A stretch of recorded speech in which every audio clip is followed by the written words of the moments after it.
Hey, what's up, everybody? This is Charles Sebastian. Welcome you guys to another episode of the Dreamers Pro Show.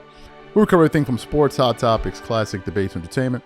And we give you guys a fresh perspective on things and how we see them. And folks, quite obviously, you can see things done change. Dreamers Pro, we actually went broke. We got kicked out, and now we homeless.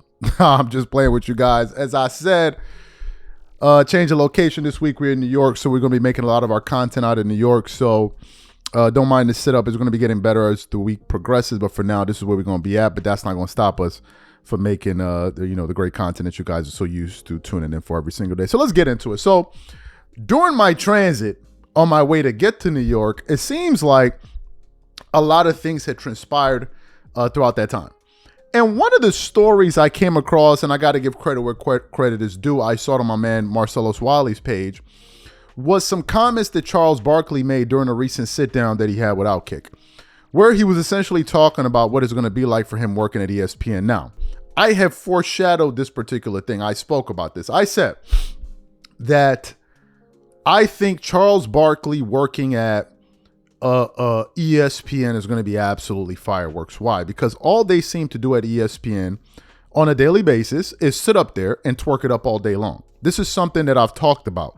They sit up there, they holler and scream about, oh, LeBron and the Lakers going to do this, LeBron and Lakers going to do that. I think personally that they just dangle the carrot in front of Laker fans to get them to buy in, get them to tune in, and then the minute they don't win, all of a sudden, they start the blame game, and then right after that, if the Lakers make one or two moves this offseason, next thing you know, next year they're going to be contenders. And this is the pattern that they use every single year. And one of the people that have been calling them out for years had been Charles Barkley. He had never hit his feelings about that. He said ESPN got a bunch of damn fools working at the network. He even went at Kendrick Perkins, right? To the point where Kendrick Perkins went at him and all of this. And Charles is like, they're just a bunch of idiots. So during this sit down that he had on Outkick, he was talking about what it's going to be like working at ESPN. And Charles Barkley, in no uncertain terms, said that he will not bow down to anybody at that network that thinks they're going to force him to either kiss LeBron's butt on a daily basis or praise the Lakers every single day. He said it's something they're not going to do. And if they dare to fire me, they're going to be owing me money for a very, very, very long time. Charles Barkley is not mincing words. Before we even get into what Charles had to say, today's video is brought to you by sponsor, Game Time. One of the things I love the most is making unforgettable memories with family and friends. And one of the things I hate the most is overpaying for tickets only to find out that there was a better deal out there. That's one of the reasons I started using Game Time. Game Time is the easy go-to app for last-minute tickets to sports, concert, and theater events across 60-plus states in the US and Canada. Game Time saves me time, money, and stress by curating only the best deals, so I'm not wasting a whole bunch of time scrolling through overpriced tickets. Game Time Picks is my favorite tool. It highlights the best value seats instantly. No more guesswork, no more wasting time. For example, I am super excited about this Game 2 matchup between the Los Angeles Clippers and the Denver Nuggets. Here's what I like to do. I turn on all-in pricing so I know exactly what I'm paying for upfront. I check Game Time Picks to find out the most valuable deals. And finally, I pick the ticket I want. I choose between the cheapest deal, the great deal, or the amazing deal.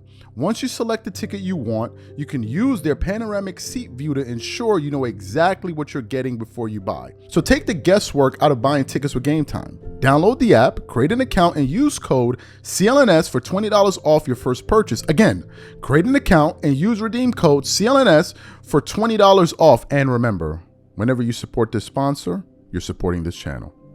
Thank you. So what we want to do now is we're going to play exactly what Charles Barkley had to say on Outkick, and then we're going to come back and react to his comments. Take a listen to what Charles had to say here. And you've been critical of ESPN, particularly their coverage of the Lakers. What are your thoughts as this is your last season heading over? Yeah, Dan, I'm not going to change. I'm going to do what I want to do. Nobody's going to tell me what to say or what to do. I thought I get upset. They're like the Lakers are contenders. I'm like, no, they're not. No, they're not contenders.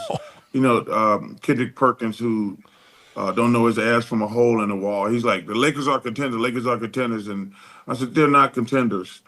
And clearly, if you lose in the first round, you're not a contender.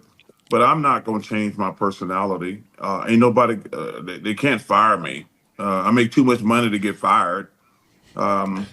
So they can't fire me. First of all, they fire me. They got to pay me for 7 years, and I'm gonna quit way before then. But if they want to fire me, I would love for them to do that. The only decision we've been making is how long I'm gonna work, and I've been going back and forth with TNT for the last 2 months, whether I'm gonna work 2 years or 3 years. But if I really wanted to, I could stay for 7 years, which there's no chance of that happening. Zero, zero. But I have made it. I'm making a decision whether I'm going to stay 2 years or 3 years, but it's more likely 2 years. But if they're going to fire me, they'd have to pay me for 7, which they're not going to do because I make too much money. So I'm not worried about getting fired. And nobody at ESPN is going to tell me what to say or do, period. Fantastic. So you heard what he had to say. What are my thoughts about this? Folks, this is going to be fireworks. It is going to be fireworks when Charles Barkley touches down. He's not going for it. Nor should he. Nor should he. And I think that it could potentially create a lot of problems. And I'm going to tell you why. The people at ESPN, the amalgamation of talent that they have at that network is a certain, they have this kind of certain weird ass energy to them where it's like, you know, I couldn't see myself getting along with a lot of people at ESPN. Just they got this kind of weird, like chummy. We're all like, we all have this kind of lockstep in how we think. And I just feel like it'll be something weird. And the energy that Charles, Kenny, Shaq, especially Charles and Shaq have, I don't think it will mesh well with these people. So I think it's going to be extremely exciting when you have Charles Barkley make guest appearances on some of their other shows, maybe like Get Up or ESPN First Take. When you have a panel of people sitting up there twerking it up all day long, and then you bring in a Charles Barkley who has his own ideas, who is not up there trying to kiss butt to some of these players like a lot of these people do at ESPN. You can rarely get an honest take from anybody at ESPN, and whenever you do, it makes headlines. And I think it's going to make it awkward for a lot of people. I really do believe so. I do believe next season you're going to see tweets from LeBron James and Draymond Green and all of these guys complaining about what Charles Barkley said because he refuses to twerk it up. He refuses to twerk for these guys. And I think that that's something that is going to ruffle some feathers. Because in order to work at that network, you must twerk. You must sit up there and holler and scream.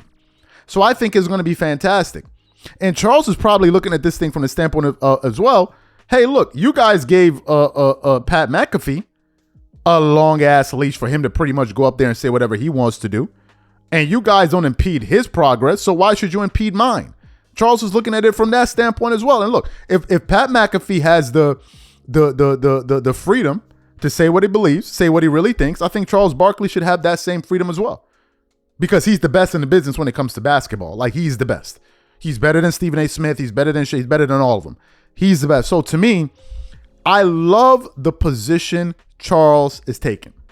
Because he's letting them know from the onset. Don't be surprised when you have a panel of 3 people that are up there talking about just how good the Lakers are going to be. And you see me say, man, you guys just up here lying to these people. It's going to get awkward. It's going to get awkward because these people are professional liars. Professional. They have PhDs in lying. So it's going to be awkward, and I'm going to love every single second of it, folks. So these are my thoughts. What I want to know from you guys is simply this. How do you think Charles meshes at ESPN? Do you think is going to cause drama at the network? And ultimately, do you think if Charles Barkley strays too far from their set narratives and all of that, ESPN is ultimately going to pull the plug on him and say, hey, look, you can't work here no more. Whatever you guys think, please leave your thoughts and comments in the comment section, and we'll catch you guys on the next show. Peace.